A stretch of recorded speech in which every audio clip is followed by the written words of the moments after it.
Okay. Today is the fourth session of our meditation seminar. And I'd like to discuss with you the 8 steps of Raja Yoga, which is the path of meditation. Now, there are 4 basic paths of yoga. One path is the path of wisdom, in which one evolves through embodying various spiritual truths. It doesn't mean just reading, it means believing and employing these truths. And these are truths which we will discuss in the philosophy seminar if you decide to continue. The second aspect, the second path of yoga is the yoga of worship, in which one worships one's own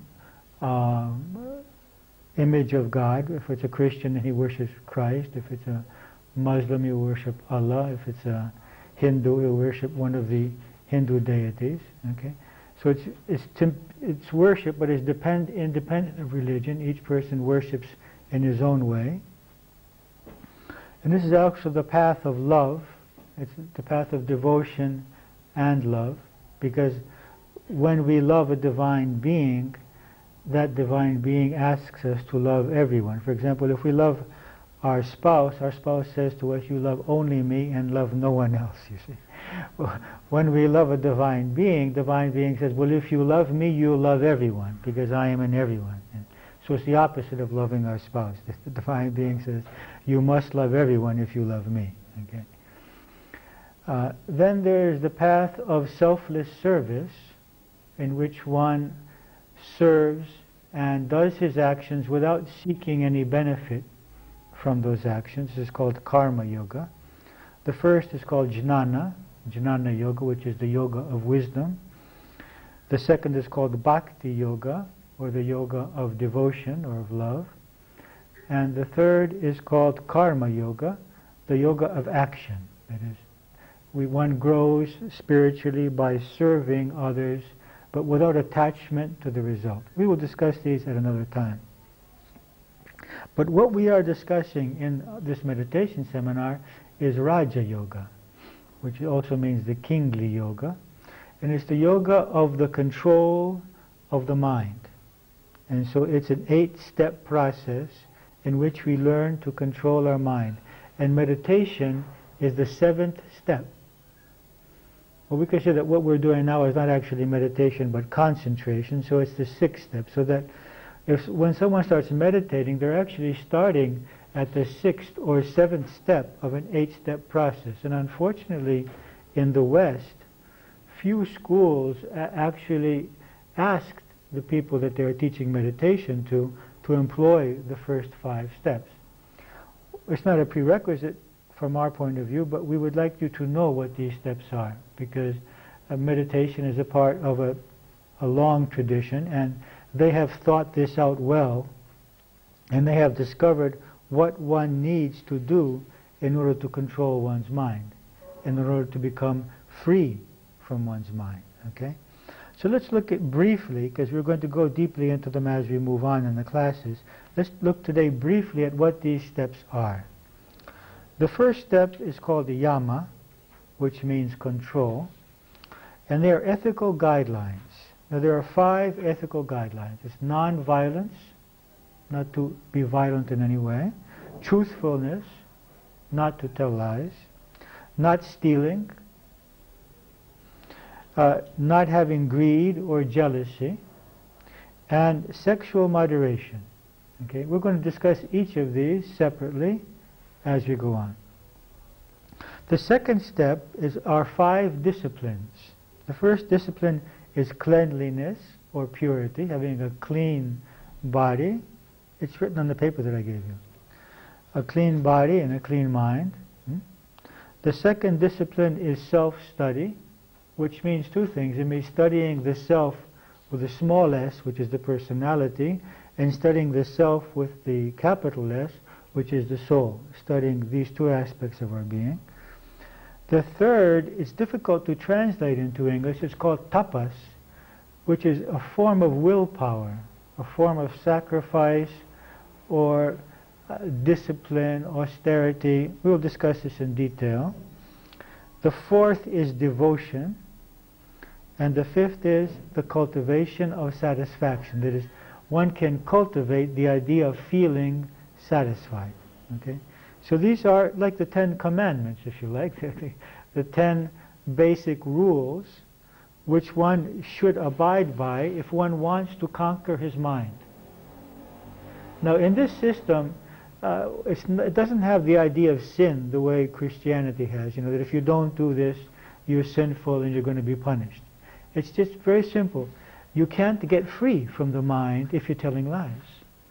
You can't get free from the mind if you're acting or thinking violently. You see, you can't get free from the mind if you don't have willpower. So it's a very practical thing. Although it reminds us of various ethical guidelines, they're not placed in a way that you are good if you do this and you are bad if you don't. It's just you are free. You are much more likely to become free from suffering and from your ego and all the suffering that your ego creates and your mind creates if you can establish these 5 prerequisites. We'll be discussing 3 of them today, and each week we will move on until we complete them. The third step of Raja Yoga is the control of the body. These are called asanas. So the first step is called yama. The second step is called niyama, N-I-Y-A-M-A, niyama. The third step is called asana. Now these are the yoga postures which one learns in a yoga class, in some yoga classes, because much of the yoga in the West today is not yoga, but it's just preliminary exercises for someone who eventually would like to do yoga. Yoga is actually static positions. It has nothing to do with moving exercises.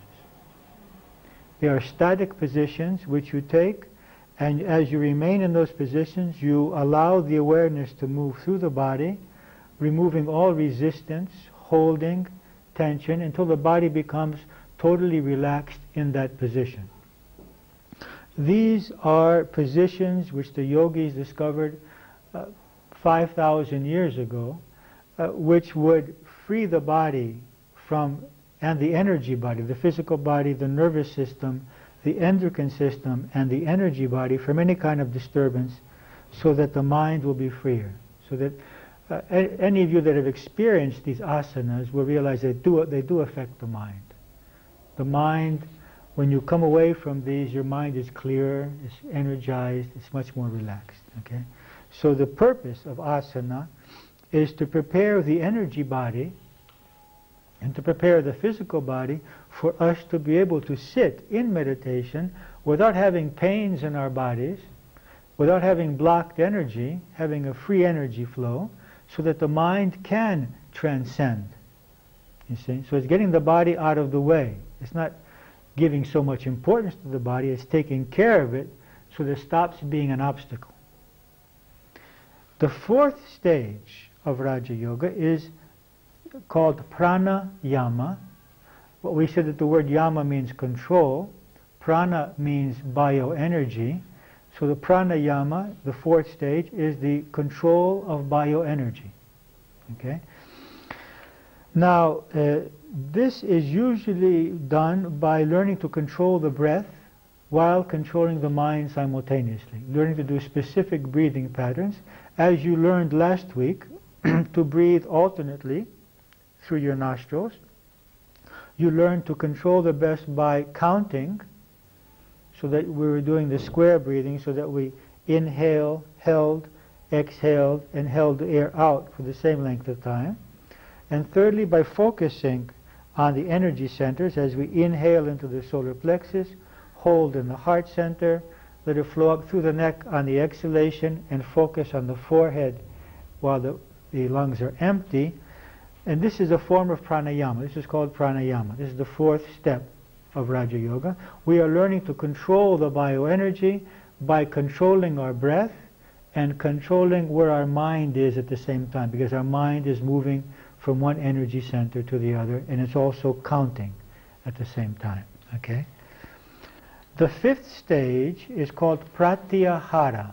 Pratyahara. which does not actually mean the control of the senses, but withdrawal from the senses. What does this mean? That is, you've experienced that when you are concentrated on something, then that allows you not to be aware of other sense inputs. So if you're concentrated on TV, you may not hear a car going by. If you're concentrating on a discussion, you may not hear someone who talks to you or asks you a question. Okay? So this is the opposite. That is, by learning to withdraw the mind from the senses, we are able to concentrate more clearly, more easily. So what we're doing here is we're trying to remove the obstacles towards concentration, which are the fact that any kind of guilt by not living according to the yamas, that is, by telling lies, by stealing, by being violent, will prevent the mind from transcending. Because the moment we start coming in contact with our higher self, we will begin to feel these things. We don't feel them as long as we are engaged in the personality, because we are away from the conscience. We have hidden the conscience. The conscience is like a tunnel that we have to go through in order to touch the higher self. So anything that we do which is against our conscience will come right up as we meditate, you see. So then putting the body, so the body is not bothering us. Then putting the energy in the harmony, so that the energy is not creating thoughts, or the energy is not too low, because if the energy is low, we go into a dreamlike state. If the energy is too high and it's nervous, we have too many thoughts. So we want to create a harmonious energy flow. And we want to learn to allow the sense inputs, the fifth stage, that the sense inputs come and go. You see, when you hear something, what do? The first thing we do is try to determine what it is. We need to do this in order to feel safe. I have to know, this is a baby crying or a cat, or what is it? Is this thunder or bombs? Okay? Because if it's thunder, okay, but if it's bombs, I'm not feeling secure about it, okay? So we always want to identify what we hear. And then, once we identify it, we begin to think about it. And so every sense input becomes a stimulus for the thought process. So we want to learn to let the sounds just go through. Even the heat and sensations of the skin to go through. Ultimately, one could get to the stage of allowing an ant to walk on his skin, or a mosquito to bite him, without him being aware of that, or being aware of it but not being bothered by it. So the mind is disengaged from the senses. Okay, this is the fifth stage.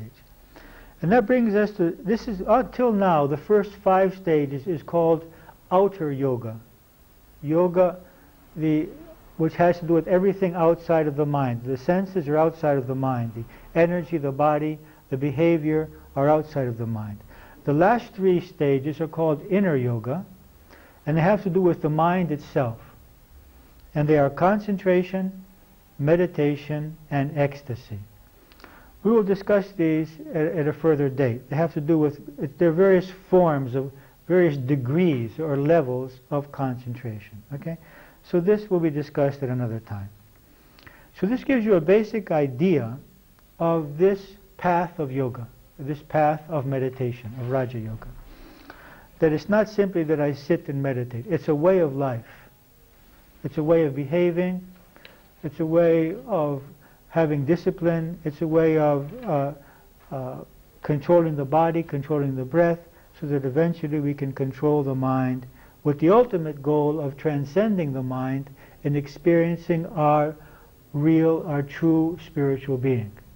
Because the whole idea is that we are souls in the process of evolution, and that we are much more than this body and personality, and that we are experiencing a very small part of our being, and that we can experience our true self only if we transcend the mind.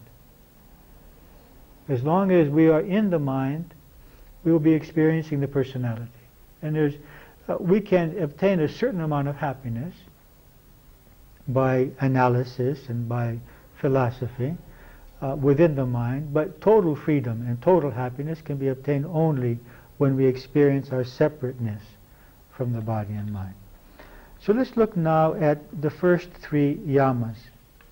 The first is non-violence. Now we are asked to be non-violent in thought, words, and in deeds. Okay? So that means obviously not hitting anybody, not harming anybody physically, but we can do much more damage by our words, by criticizing, by gossiping. Gossiping is a form of violence. Criticizing is a form of violence. Demeaning someone, calling someone names is a form of violence. And of course, thinking negatively about someone, having angry, hurtful thoughts towards someone is another form of violence. Now, I must distinguish that no one can employ the yamas and the niyamas perfectly if he's not enlightened. Okay, so this is a goal, this is a guideline. This should not be creating guilt. This is not another way of creating guilt, you see. I have it as a frame of reference. I want to be non-violent. I want not to criticize. I want not to gossip. But of course I'm going to do it because I am in my personality. And of course the personality fears. And whenever the personality fears, it resorts to this kind of thinking and speaking. So when I see that I am functioning in this way, do not feel guilty. But just remind yourselves that you don't want to function in this way, and analyze the beliefs which cause you to do so. So, am I criticizing? What do I believe which is causing me to criticize or to gossip or to hurt this person's feelings or to have these negative thoughts? Usually behind these kinds of behavior I will find fear. So what I usually ask myself is, what am I fearing? What do I fear about this person which is making me think aggressively, to think negatively about this person? What do I fear about this person which is causing me to behave negatively or to speak negatively to this person? So rather than feeling guilt, just let go of guilt, but analyze and try to discover the cause of this thinking, speaking, or behaving. Now, why is this so important?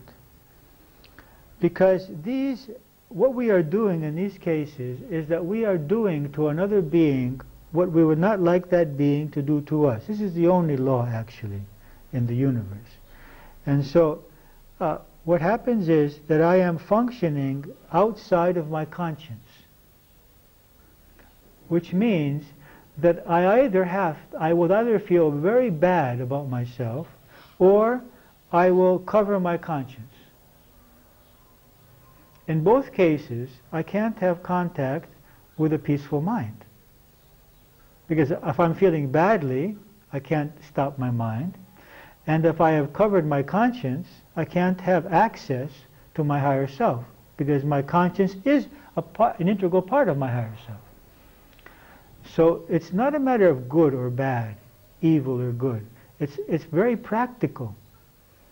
I can't have access to higher parts of my being as long as I'm thinking and functioning in this way. The second reason is that this creates a vicious circle. Because when others experience this negative energy from us, they begin to think and to speak and to act towards us in the same way. And that becomes a stimulus which increases our negative feelings.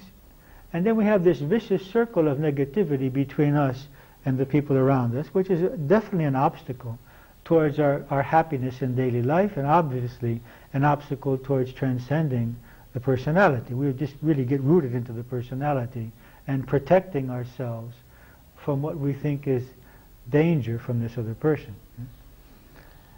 Thirdly, all of these negative thoughts are based on the illusion that the other person is separate from me, whereas the realization of spiritual truth is that we are all one spirit and one energy. So that this kind of functioning, this functioning from the personality in which we are criticizing or hurting others in any way, physically or mentally or verbally, is based on the idea that the other is separate from me. It's something which comes from alienation. And the height of alienation we can see in many American cities, in which this one person who doesn't even know these people will just open up with a machine gun and just shoot 20 or 30 people. This is the result of alienation, of feeling that I am not with anybody. There is no one who is with me, and everyone is against me, you see. And so I can't behave in this way if I'm not feeling alienation. And alienation, or separateness, is the basic illusion of our reality. And meditation, or samadhi, the highest stage of meditation, is the realization that this is false, that I am not separate. It is the height of meditation is the experience of oneness with everyone and with everything. So this very act of being violent in thoughts, words, or deeds is based on the illusion and increases the illusion of my separateness. Now, for each of these yamas, I need to speak about Patanjali for a minute. Patanjali is the author of the book which is called the Yoga Sutras, or the Aphorisms of Patanjali, which is about 212 phrases only. It fits in about 4 or 5 pages. But the commentaries on these 212 sentences can fill 400 pages.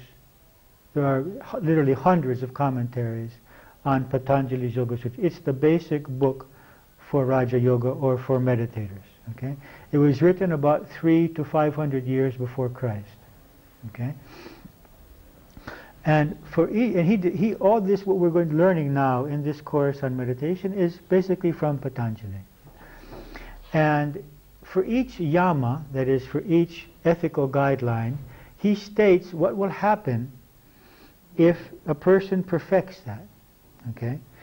And what he says is that if a person perfects non-violence, then he emits such a powerful vibration of peace that it's impossible for violence to take place in his aura, in his presence. That he becomes, without even speaking, his presence creates a state of peace. Because we have many examples of saints living in nature who lived in harmony with wolves, with lions, with tigers, with wild animals. And it's easy to see that if a person has these very peaceful vibrations, that even wild and aggressive animals are transformed by that, at least in their presence.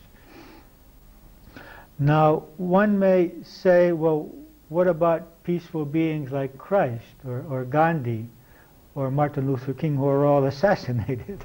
Obviously violence could take place in their presence.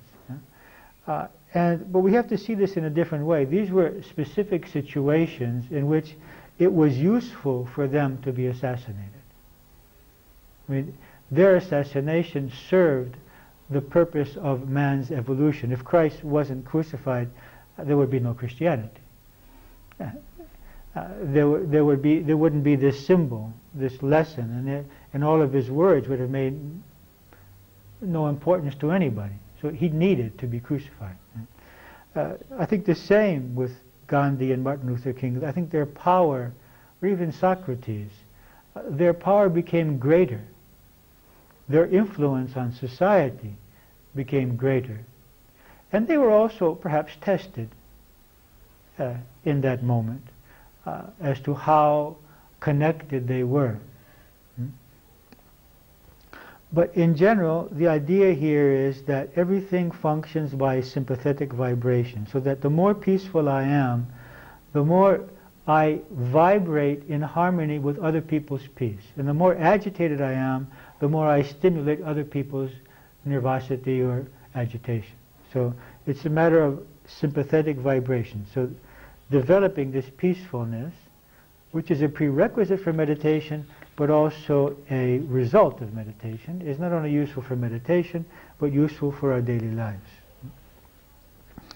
The second yama is honesty.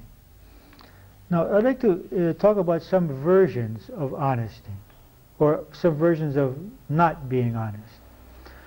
Now, the first version is telling a gross lie, just, telling something which is just not true. Okay? That's one possible way of not being honest. Another possibility is what we call white lies in English, kata synthiki psama in Greek, where some woman might lie about her age, or someone might lie to the tax bureau, or people that supposedly white lies which are harmless. But if we analyze why we tell white lies, we'll discover that there is fear. Why can't I tell my age? Or why someone might, for example, cover up their beliefs so that they don't come in conflict with someone, Well, they may cover up that they're coming to Harmonica Izui. A lot of people in the first 2 or 3 years try to hide that from the people around them. It's not a heavy lie, it's not a bad lie, but it's a white lie. I'm afraid what will happen if the others know that I'm coming to this center. They may think I'm a heretic. They may think that it's another religion, or there's worshipping some other deities or something. Another kind of lying is not being true to who we are. That is, that depending on our company, depending on who we are with, we are someone else. So this is a form of lying in the sense that I am not being true to my real self. I'm not expressing who I really am to the people around me. And this is also based on fear. And this also keeps us from being able to experience our inner self. Because there's not an alignment. Because in order for us to experience our inner self, there has to be an alignment between what we believe, what we think, what we say, and what we do. These also have to be in alignment. If what I think and what I believe and my values are different from what I say and different from what I do, then there's no alignment in these channels, and I can't get in contact with my inner self. Another lying is a lying to ourselves, rationalizing ourselves. Saying, well, I don't want to stop smoking, or I could stop smoking anytime I like, or I don't have time to help this person, when the reality is that I prefer not to give the time to help this person. Or that I can't do this, I can't do that, which is just rationalizing ourselves, and not just saying the truth to ourselves that, I'm addicted to this, or that I have other preferences in my life, and so I'm not giving importance to this, you see. So it's lying to ourselves. And another form of lying, which is actually very common in the Mediterranean countries, is saying we will do something, or saying we will be somewhere at a particular time, and then not doing it or not being there. So if I say I'm going to be there at 12, and then I get there at 12:15, it's a lie. It wasn't a lie when I said it, but it became a lie when my actions did not fulfill my words. You see? So this inconsistency between our promises, our responsibilities, the word that we have given that I'm going to do something and then not doing it, or doing it not the way that I had agreed to do it, it also becomes a lie. In the ancient Indian scriptures, in the Mahabharata, which is a larger book in which the Bhagavad Gita exists, it's interesting how literally they took the words. For example, Arjuna, who is the hero of the Bhagavad Gita, was returning home with his 4 brothers, with his prized wife, who he won in the same way that Odysseus won his wife, Penelope, by shooting an arrow through a small hole. Okay? And as he was coming, his mother was bent over, and she was in the house. She says, "Mother, come and see what I have brought you." And without even turning around, she just said, "Whatever it is, share it between you." Because she said this, the 5 brothers had to share this wife. Because her word had to become reality. Yeah? In another case, in the Ramayana, Rama's father had 3 wives, okay? And he promised one of his wives, she saved him in a battle, and he said to her, well, I owe you anything that you want one day, okay? So after some years, he said, well, tell me, what is it that you want? And she says, I want my son to be king. He was a king, you see. And Rama's son wanted Rama to be king. He couldn't imagine anyone else being king because he was a very spiritual person. He was considered divine. But he could not go back on his word. He couldn't say, no, I'm not going to do this.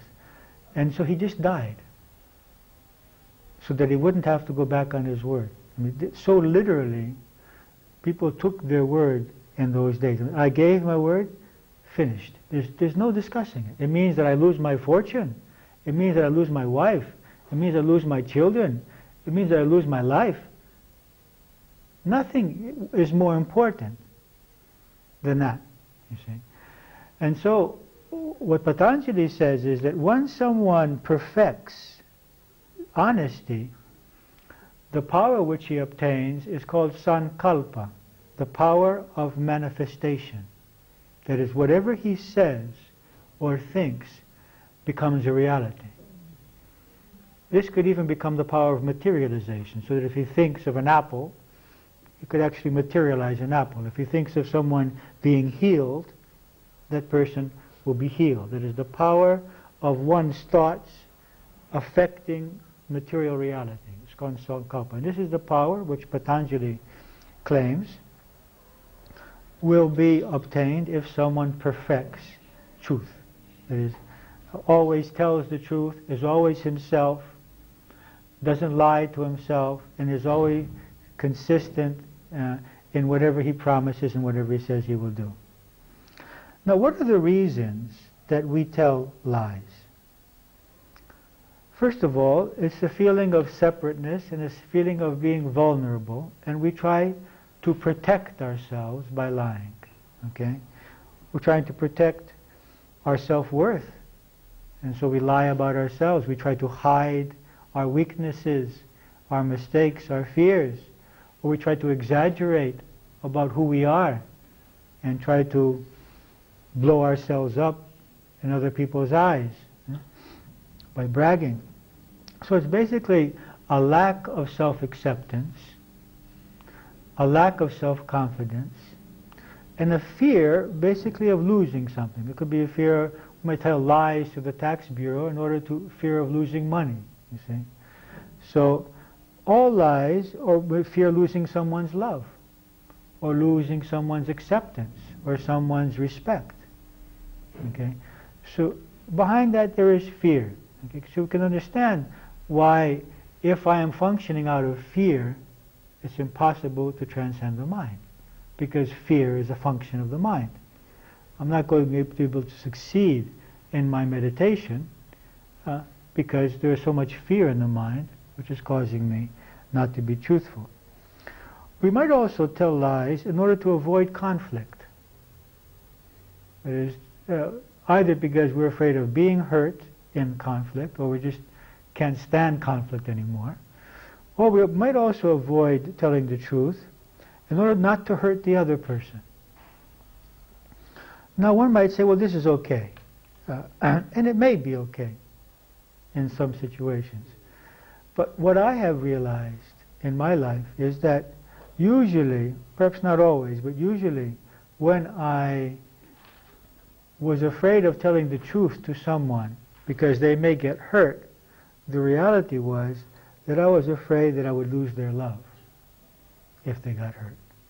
And if I told them the truth and they were hurt, that they would be upset and then I would lose their love.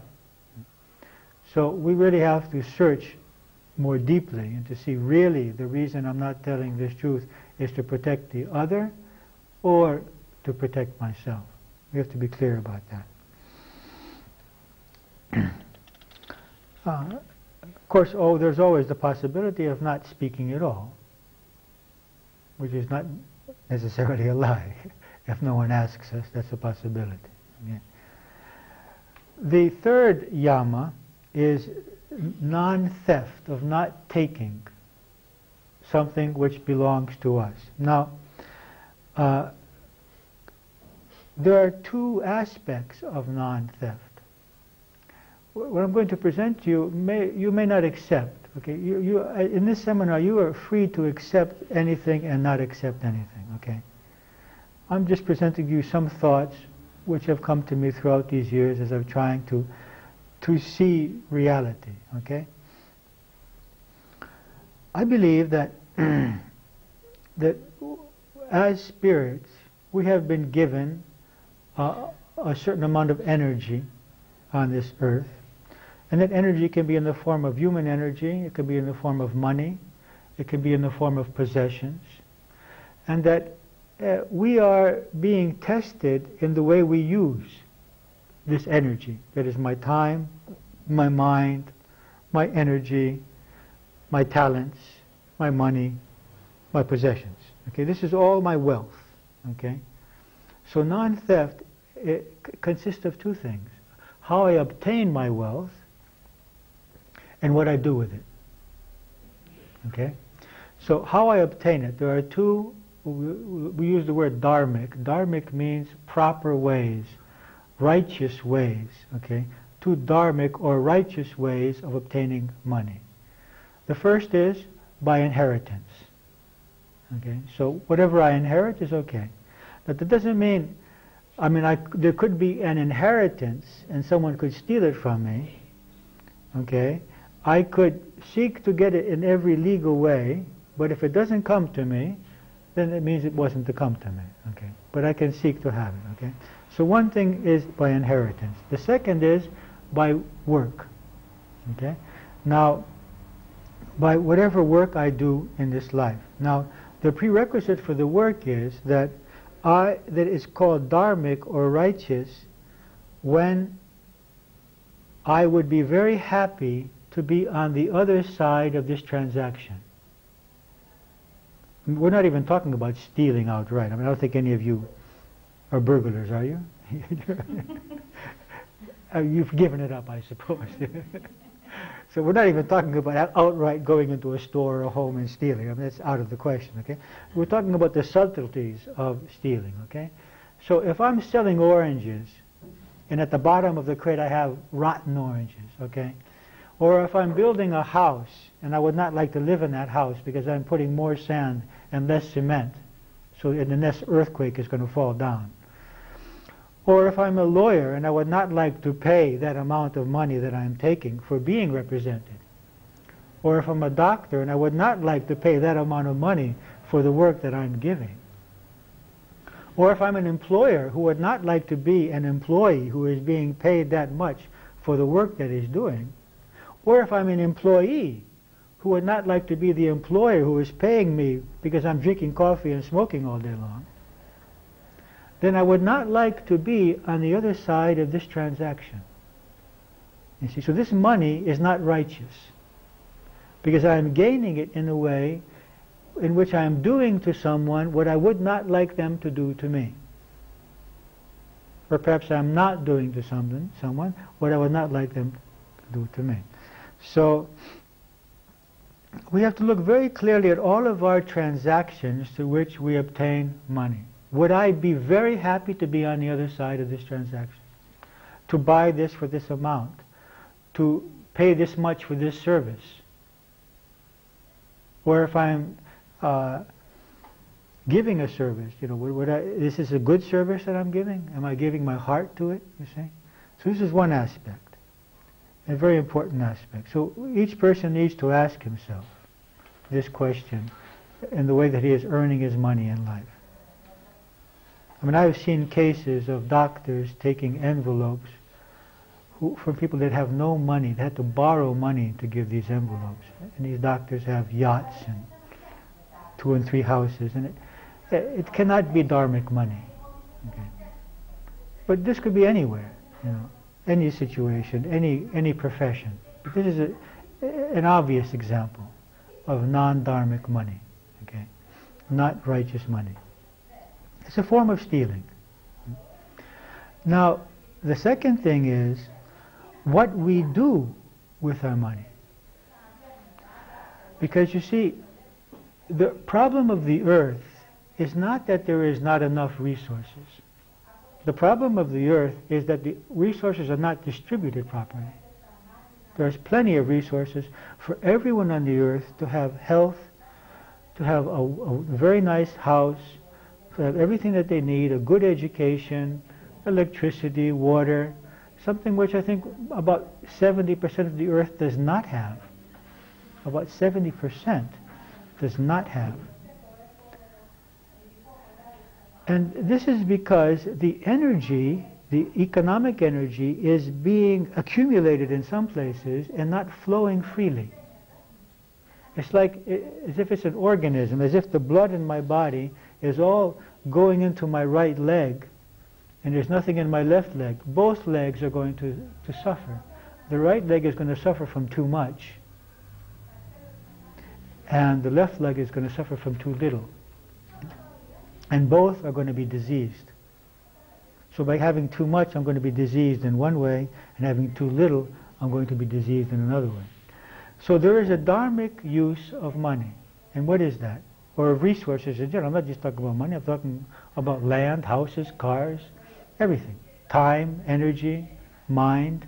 These are all resources. Okay? One valid use of all of our resources is survival. Can't do much if you don't survive. Okay, so my survival and the survival of all beings for whom I am responsible. Family, extended family. Okay. Second is evolution. Anything which enhances my evolutionary process, because the soul is here for one reason: to evolve, to grow. Okay?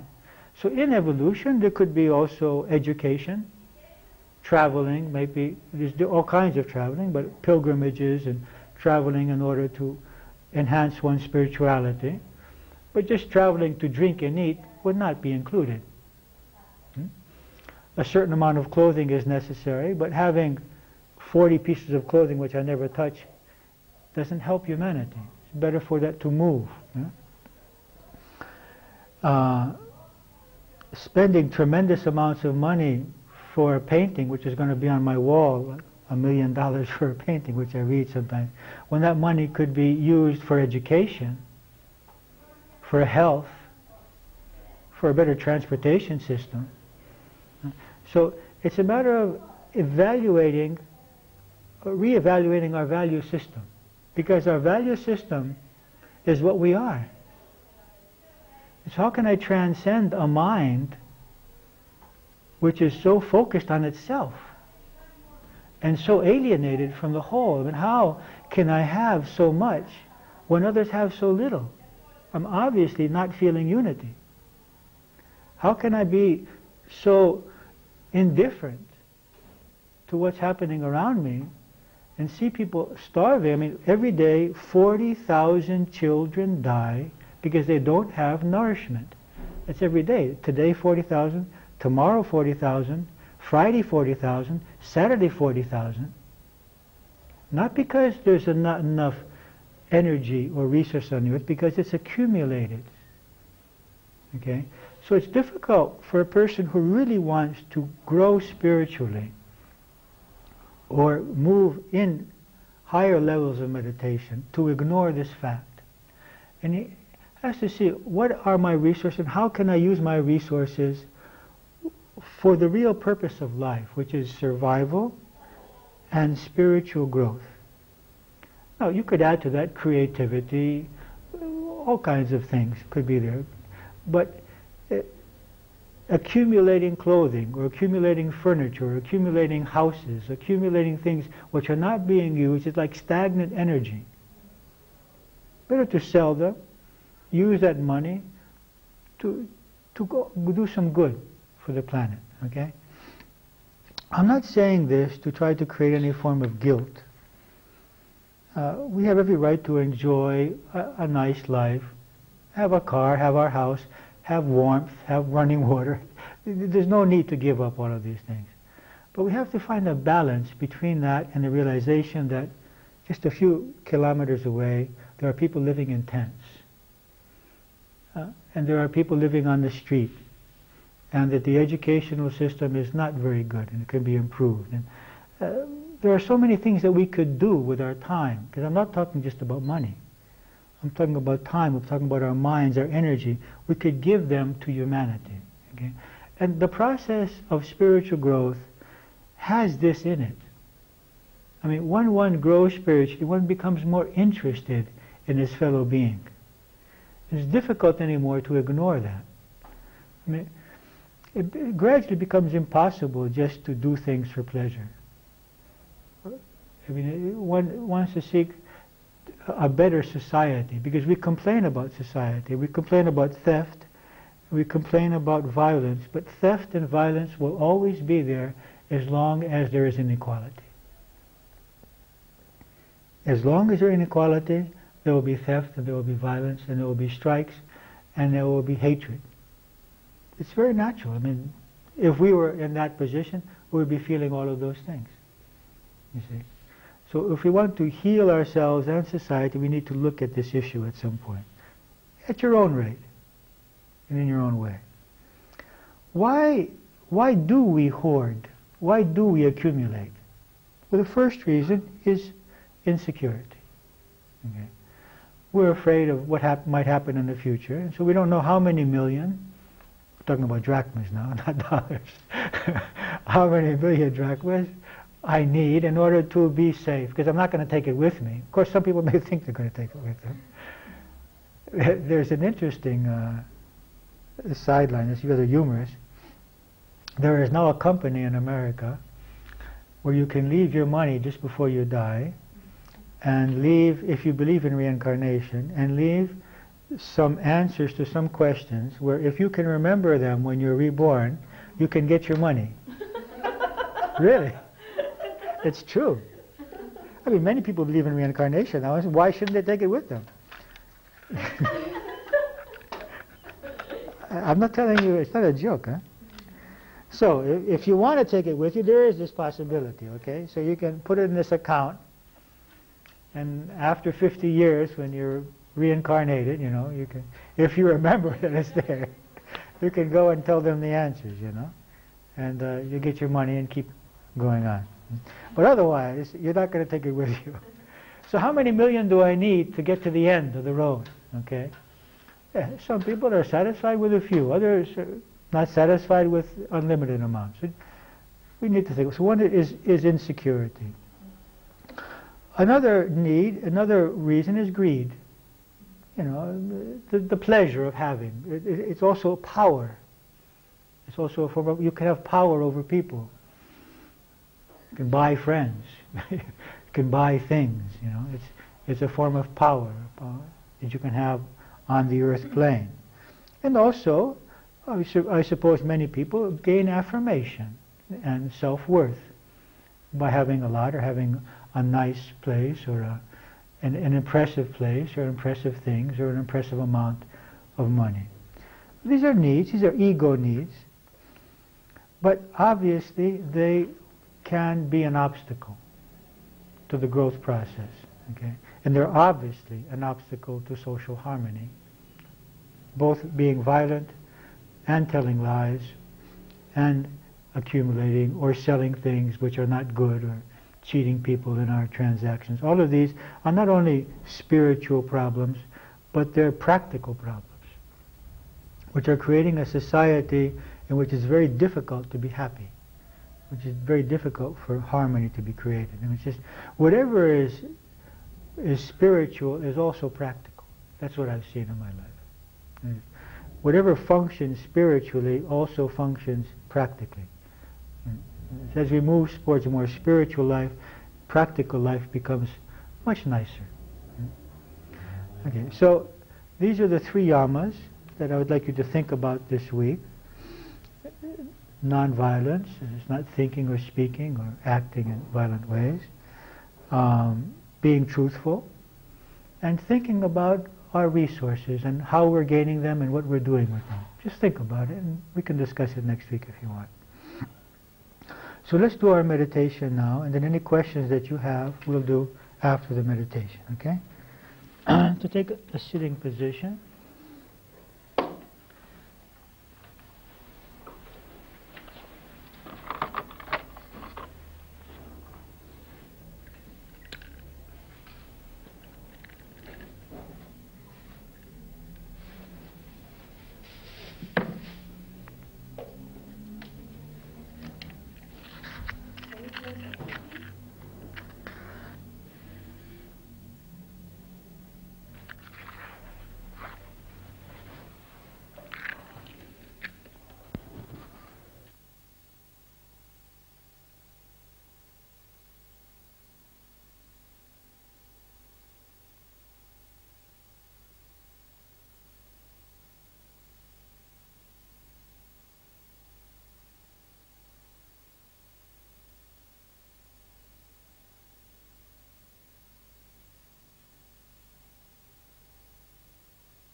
Okay, sit with your spine straight, the eyes closed.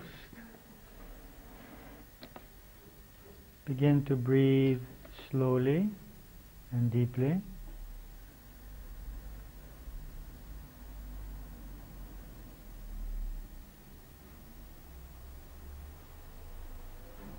As you breathe, allow your body to straighten and to relax.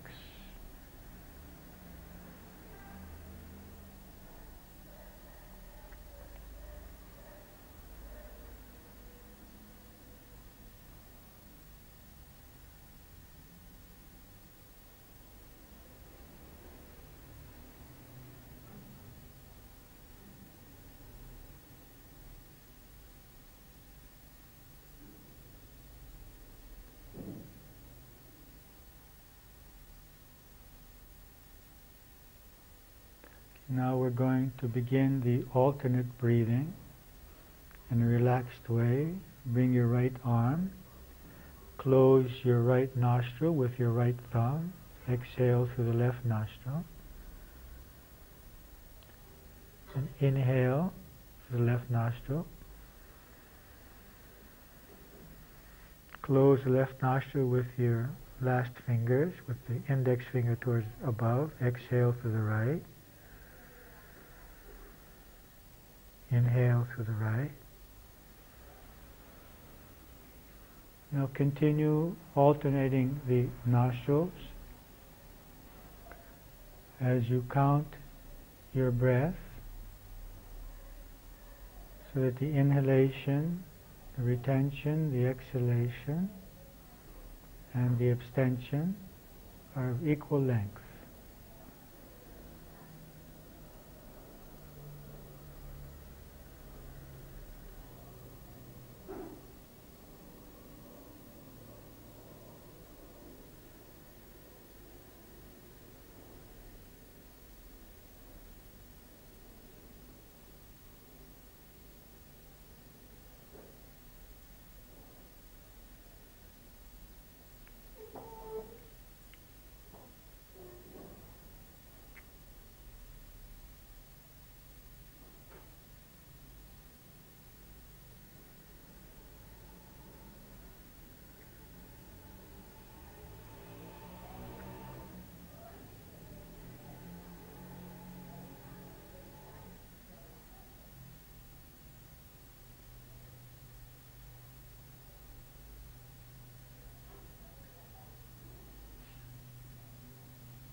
Continue alternating the nostrils as you count the breathing, inhaling into the solar plexus,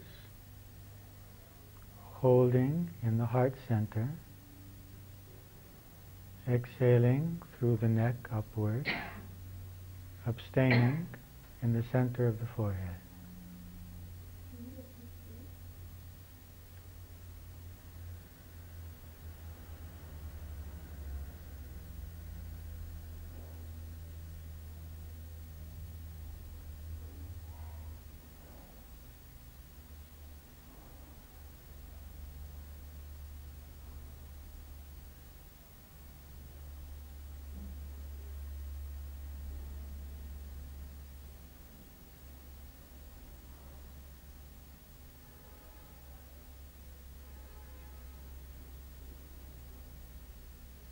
Inhaling into the solar plexus, holding in the heart center, exhaling through the neck, abstaining in the center of the forehead.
Now, you may let go of the breathing, allow it to continue freely.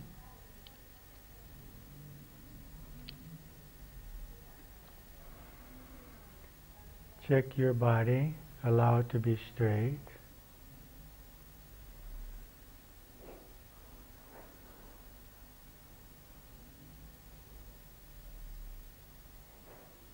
Allow your legs to be in a comfortable position.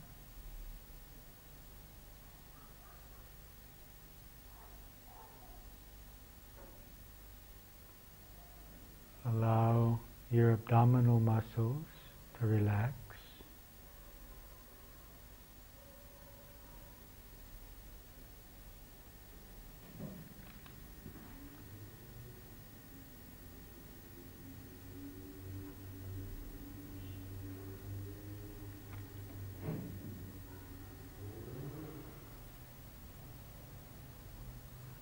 Allow the solar plexus to be relaxed.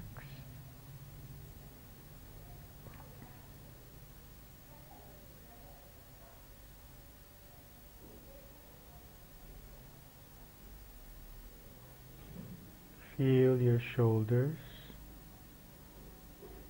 allow them to come back and downward in a relaxed way.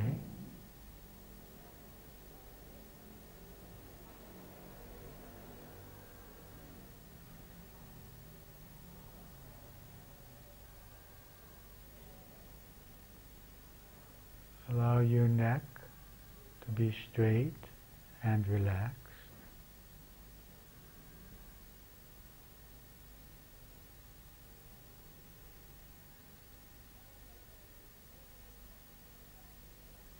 Allow the muscles of your jaw to relax.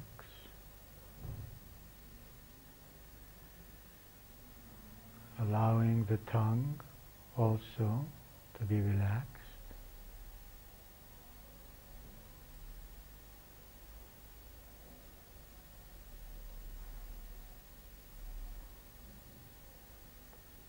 Allow the cheeks, feel the cheeks, allow them to relax.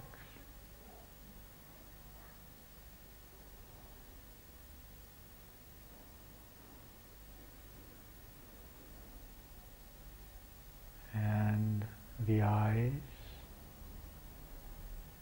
allow the eyes to relax.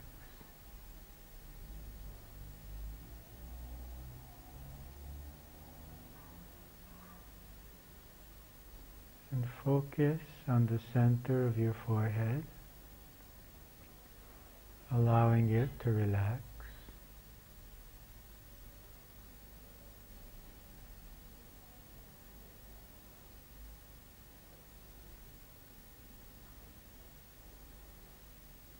And communicate with the divine in your own way, expressing whatever is important to you.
Now, focus on the light in your forehead. You may see it, or you may feel it, or imagine it.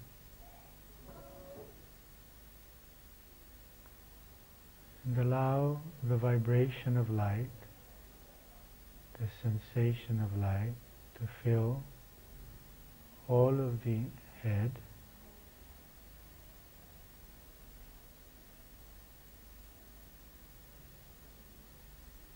allow it to permeate into the brain, relaxing all the cells of the brain.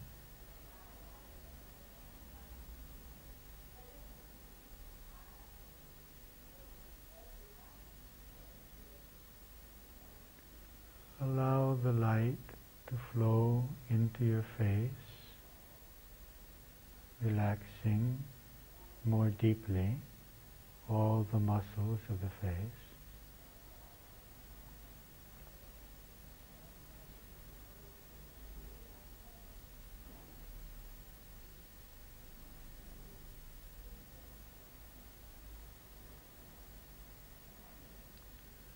Allow the light to flow into your neck area,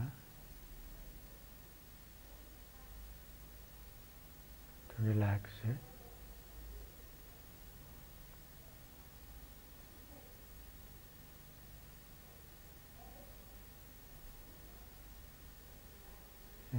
into the shoulders,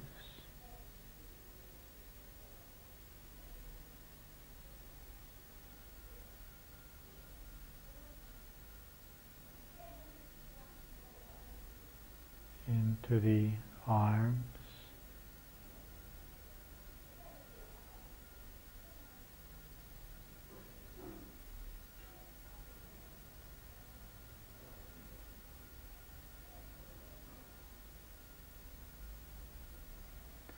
and focus on the center of your chest,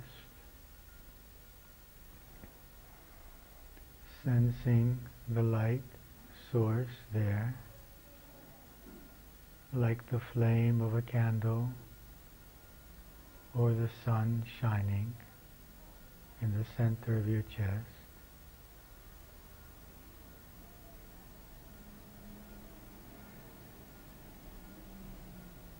Allowing the chest to fill with light.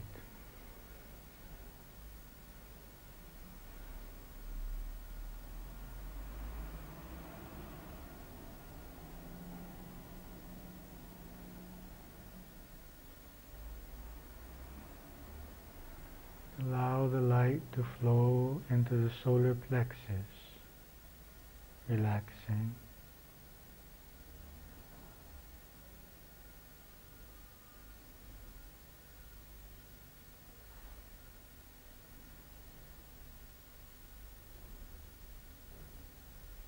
And into the abdominal area.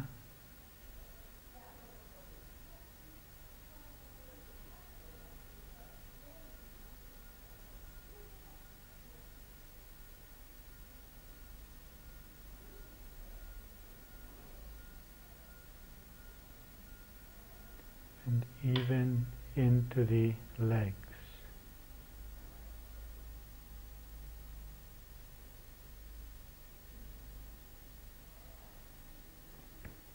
So that the whole body is permeated by the sensation of light.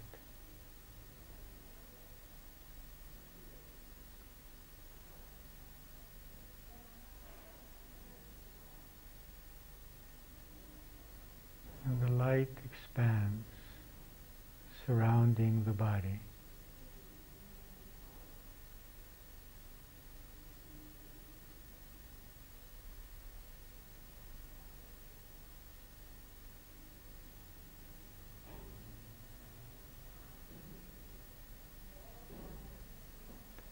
And the light outside the body unites with the light within.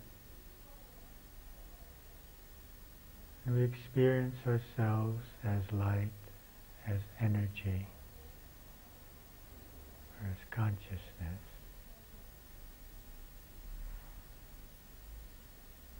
free from thoughts.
Every time you find that you have moved into thoughts, return patiently and lovingly to the feeling of energy, light, without thoughts.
can gradually relax your position and your concentration.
Are they so different than we are? Or, I mean, No, I wouldn't. Perfect? No, I wouldn't say that. And I would say that many meditators may be less pleasant as personalities than many people that are not meditating. It doesn't mean if someone is meditating, or even if one is attending a seminar, or one thing is to be trying to do something, and another thing is to be there. There may be some people that are very ethical, very pleasant, very rational and kind, and are not involved in any of these activities. But it is true that each person, you can't compare people, but you can compare one person to himself as time goes on. You understand what I mean? So you can't compare meditation and non-meditation. You can compare people to how they were a year ago, 2 years ago, 10 years ago. It doesn't mean, of course, that they won't go through stages in which they might become more negative as things come to the surface. But the long run process will be positive. Any other questions about the meditation? Hey, Amina? Why do we start with solar plexus, not from down? Well, we don't want to activate those centers so much. So we activate mostly the solar plexus where the energy is more gathered for most of us. Most of us are concerned with affirmation in our lives at this time.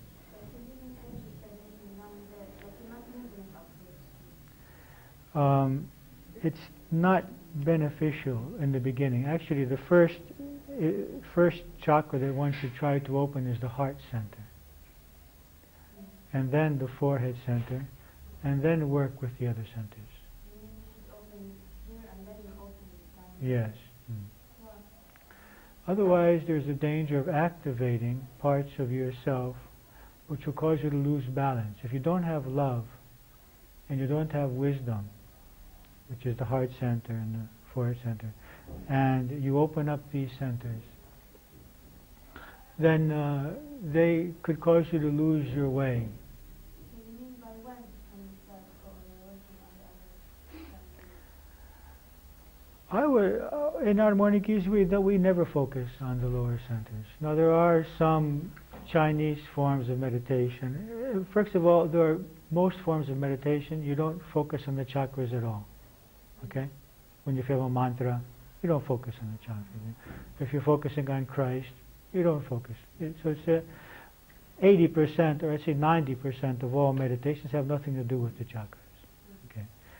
Those that do, most of them don't work on opening the lower chakras. You have to have a very pure state in order to begin to work with those chakras. You have to have been a vegetarian for 3 or 4 years, not taking any alcohol, cigarettes, because, as I explained in the last session, if that energy awakes and you are not pure, it raises havoc in your life. But don't you think that all, even those chakras, they have a higher level that you can see, doesn't always mean that you have to go through Well, the realistic aspect of it? yeah. I'm telling you my experience and the experience of thousands of other teachers, that one is not encouraged to focus on these centers because usually disturbance is created. I've experienced it myself, and it's a reality of so many beings. Yeah. When you say open up, what do you mean exactly? Open up is something. Were you at the last class? I missed it. You'll have to listen to this cassette then. If this energy is released, then it can cause one to have alternating emotional and energy situations. Tremendous sexual desire and aversion to sex, tremendous desire for food and inability to eat, and the need to sleep for days and inability to sleep at all for months. No, didn't mean that. This is what happens if the energy wakes and you're not ready. When you mean by opening up the centers of the It means heart, what do you mean by opening them up? You energize them, and there's a latent potential there for love and for wisdom. And so by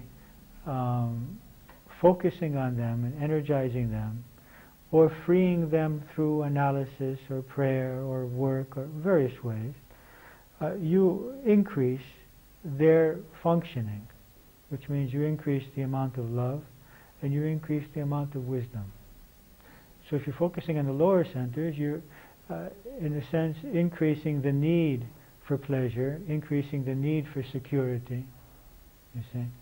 And if you activate this center, you're increasing the need for power, for affirmation. This is why we avoid working with those centers. There are some systems. I do now focus on those centers, but I would not suggest to anyone in the beginning or even for the first 6 or 7 years to focus on those centers. Practically, when you say that we breathe out through our throat, where exactly do you mean? No, I don't mean by out. I mean upward through the neck. So the energy is coming like this, coming here. So there's not exactly... It's not going out, it's going up through until it arrives at the forehead. And eventually you'll be able to actually feel, and it will be real, because you will feel that the energy has moved here, the energy is now here, and you'll see that there are various reactions from that. Anything else? Any other questions? Yeah? There's something I want to ask. Is there a chance that we will not want to go back to our body after meditating? When meditating? For a short period of time, someone may feel that. It would be natural for some people. If you're feeling a very blissful state, a state of peace, then it would be natural. But that will wear off and one will return. Yes. No one has ever died meditating. It would be very nice. But you focus on the candle now or on... You have to change that now. Anything else? Any other questions? Yes? Concerning the previous Yes. part of that talk, when you say not to be critical, do you mean in all forms? We're not meant to be critical of anything we see, or No. rather other people's actions, even concerning political actions? And There's a difference between discernment and criticism. Okay? So we need to have the ability to discern that this behavior is not in alignment with truth. It's not in alignment with love. It's not in alignment with equality. This person is functioning in a way which is detrimental to himself, to us, to society. We don't want to lose that awareness. It's one thing to be aware of that, and it's another thing to close our heart towards that person, to feel negatively towards that person, to speak about that person to other people. So if the best thing to do would be to confront that person, what we're thinking, in a loving way, telling him, you know, I'm fearful of what might happen from the way you're functioning. I can't agree with you. You might even say, you know, I get angry. It's okay to say I'm angry. What's not okay is to be disrespectful. Yeah. Can I just follow up on that? Because a lot of situations occur that don't really develop into anger but are irritation, I would say. So, you know, someone at the next table from you is talking really loudly into a cell phone and being not very considerate, or driving in the streets, people are crazy. So how do you deal with it? And my initial reaction is to say, does it matter the person that cuts off in front of me, or the person who's talking loud, or people who are inconsiderate? How do you deal with that? It seems to me a pretty natural reaction to someone else who's being selfish or inconsiderate. It's a natural reaction, and we may not be able to overcome the momentary reaction, but as we feel more secure, and as our basis of security is increased, then we will be less bothered by it. And it may now take us, you know, some, say, 15 minutes to come back to our center. And as we go on in this process, it may take us 5 minutes, and then 3 minutes, and then 2 minutes, and then it may be a matter of seconds. That you see the irritation coming, you realize it serves no purpose, because the other guy can't even hear you. So, not even so it's only doing harm to you, actually. I mean, it's creating hormones and stress in your body. And so it really serves no purpose. And you say, well, okay. And also bringing various spiritual truths to our mind, that, you know, we are in no danger, that life gives us what we want, that this person doesn't know better. He's in a state of ignorance. This is the way he functions, this is the way he learns, understanding. It happens. It happens. You do become more peaceful about these things. But it doesn't mean that you stop fighting for what you believe is right. It's okay. You can't do much about one person driving, but if you think there's something that is wrong in the educational system or in the health system or in anything, I mean, we have every right to form groups and fight for a better life, but in a non-violent way, just as Gandhi was able to remove the British from India without ever becoming violent. He succeeded. Stubborn, stubborn and powerful. So it doesn't mean not being assertive. It means not being violent. But we can definitely be assertive. Anything else? Yes. About lying. Yes. There is no no situation where a lie could be good. Beneficial. Beneficial, yes. Well, like example? I was thinking of this woman. She lost her hair through chemotherapy. Had a wig on, and she asked me if I could tell whether she had a wig on, and I told her no, that it was pretty natural. All I could tell. She had a wig on. And, I mean, that made her happy. Right.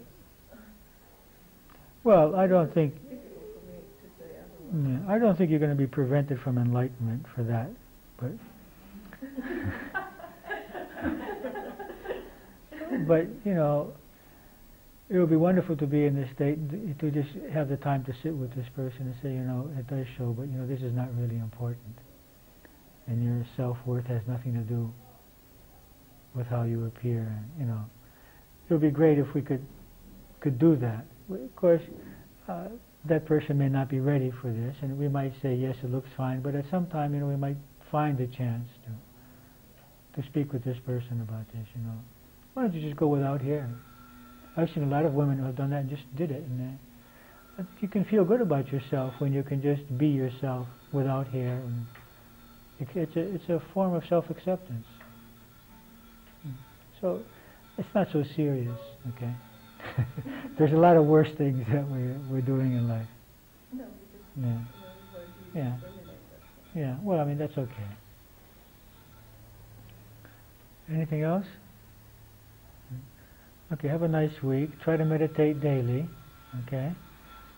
We're staying with this light thing for a few more weeks, and then we're going to move on to something else, okay? Remember that the 17th of November we won't have class, okay?